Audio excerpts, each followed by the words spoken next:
우리는 살면서 해준다는 말을 참 많이 합니다. 집에서도 그렇고 회사에서도 많이 하죠. 내가 해줄게, 내가 도와줄게.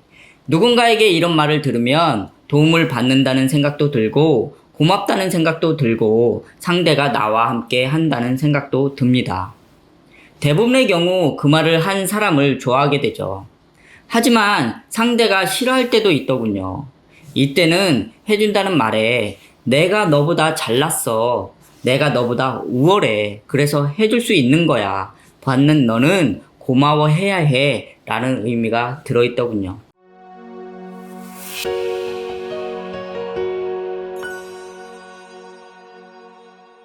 안녕하세요. 거사불교를 공부하고 있는 제가불자 원조입니다. 저는 회사에서 해주려는 노력을 많이 했습니다. 그런데도 회사에서 가끔 욕을 먹었고 저를 싫어하는 사람도 생기더군요. 지금 와서 생각해보니 제가 해준다는 말에는 나라서 해줄 수 있는 거야. 나니까 해주는 거야. 라는 생각이 있었더군요. 직원들이 그 생각을 다 알고 있었던 거죠. 그러니 욕을 먹었던 겁니다. 해준다는 말 참 좋은 말입니다. 하지만 상대에 따라서 기분이 좋을 수도 있고 기분이 나빠질 수도 있죠. 한번 예를 들어 보겠습니다. 내가 상대보다 더 우월하고 잘난 경우에는 상대가 해주겠다고 하건 말건 상관이 없습니다. 내가 더 잘났기 때문에 내가 해도 되고 상대가 해줘도 상관이 없는 거죠. 상대가 자꾸 해준다고 하면 잠시 기분이 나쁠 수는 있겠지만 별로 신경이 쓰이지 않습니다. 왜? 내가 더 잘났으니까요. 반대로 상대가 나보다 더 우월하고 잘난 경우에는 해준다는 말이 고맙게 느껴질 겁니다. 이게 호의에서 나온 말이라면 더욱 고맙게 느껴지겠죠. 만약 상대가 자신을 드러내기 위해서 또는 상대가 보기에 내가 못해서 짜증 섞인 내가 해줄게 라는 말이라면 기분이 나쁘겠지만 어쩔 수 없습니다. 그냥 받아들여야겠죠. 왜? 상대가 나보다 잘났으니까요. 문제는 서로 엇비슷할 때입니다. 자기도 처지가 나랑 비슷하고 잘난 것도 없는 것 같은데 자꾸 해주겠다고 하면 솔직히 받고 싶지도 않고 기분도 나쁘고 짜증이 날 겁니다. 그 사람을 좋아할 리는 없겠죠. 심한 경우에는 원수가 될 수도 있습니다. 불교에 상구보리 하와 중생이라는 말이 있습니다. 위로는 부처님으로부터 깨달음을 구하고 아래로는 중생을 교화한다는 뜻이죠. 많은 사람들이 하화를 아래로 교화한다고 해석해서 아랫사람 대하듯 하고 아랫사람 가르치듯 합니다. 실제로 그런 종교 지도자들 많이 봤습니다. 나이가 많은 어르신한테도 아랫사람 대하듯 하더군요. 자신을 높이는 것도 중요하고 중생이 우러러보게 만드는 것도 중요합니다. 왜냐하면 중생은 자신과 비슷한 사람을 따르지는 않거든요. 하지만 자신을 높인다고 해서 교화가 잘 되지는 않을 겁니다. 그 이유는 누군가 나를 아래로 보고 하대를 하면 기분이 나쁘거든요. 그 사람이 정말 존경받을 만한 사람이라면 상관없지만 처음 보거나 그렇게 생각하지 않는 사람이 그렇게 대한다면 기분이 나쁘겠죠. 마음이 열리지 않습니다. 마음이 열려도 교화가 잘 되지 않는데 마음을 닫아버리면 교화는 거의 불가능합니다. 하와라는 말은 집이나 사회에서도 똑같이 적용됩니다. 자식을 아래로 대하는 부모들도 많고 자식을 소유물처럼 대하는 부모들도 많습니다. 이렇게 자식을 대하면 자식이 마음을 닫아버리고 따라오질 않겠죠. 사회에서도 아랫사람이라고 아래로 보고 하대하고 윗사람으로 대접받기를 바란다면 사람들이 싫어합니다.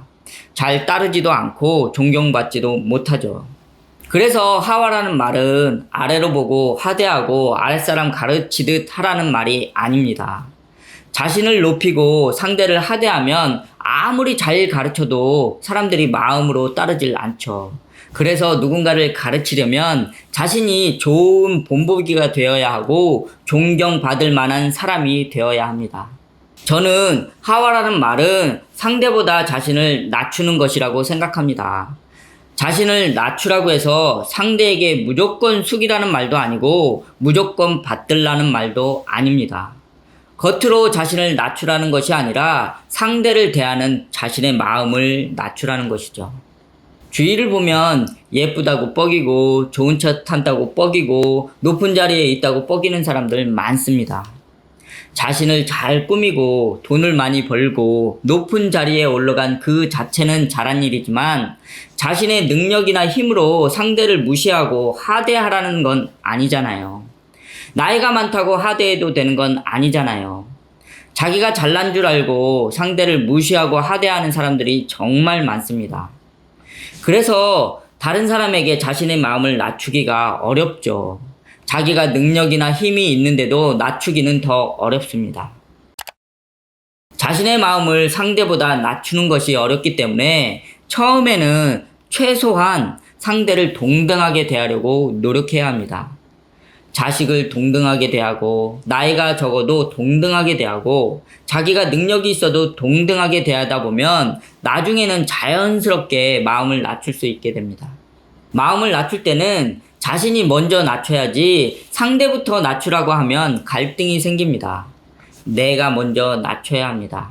그래야 상대가 마음을 열고 상대가 마음을 열어야 같이 있어도 마음이 편해집니다. 여기에서 더 중요한 게 있습니다. 마음을 낮추면서도 같이 섞여야 한다는 것이죠. 같이 한다는 생각을 심어줘야 하는데 나이 많다고 섞이지 못하고 지위가 높다고 섞이지 못하면 상대를 불편하게 만듭니다. 나이나 지위를 내려놓을 수 있어야 합니다. 그래야 상대의 마음을 편하게 할 수 있죠. 오늘 말씀드린 내용을 정리해 보겠습니다. 해주겠다는 말이나 도와주겠다는 말은 참 좋은 겁니다. 누군가에게 도움을 줄 수 있고 누군가와 함께 한다는 생각이 들게 하거든요. 하지만 상대를 아래로 보고 하대하거나 자신이 해준 걸 생색내거나 고맙다는 말을 듣겠다는 마음이라면 상대가 별로 좋아하지 않습니다. 그래서 나이나 지위나 능력을 내세우지 않고 자신의 마음을 낮추는 것이 중요합니다. 처음부터 마음이 낮춰지지 않는다면 최소한 상대를 나와 동등하다고 생각하고 대하는 것이 좋습니다. 그렇게 해서 상대의 마음을 열어야 서로 편해지고 서로 편해져야 교화가 쉬워집니다. 상대의 마음을 열지 못하면 교화가 되지 않습니다. 집에서도 사회에서도 서로 존중하고 서로 마음을 열고 대할 수 있다면 행복하게 살 수 있습니다. 같이 섞일 수 있다면 더 잘 살 수 있겠죠.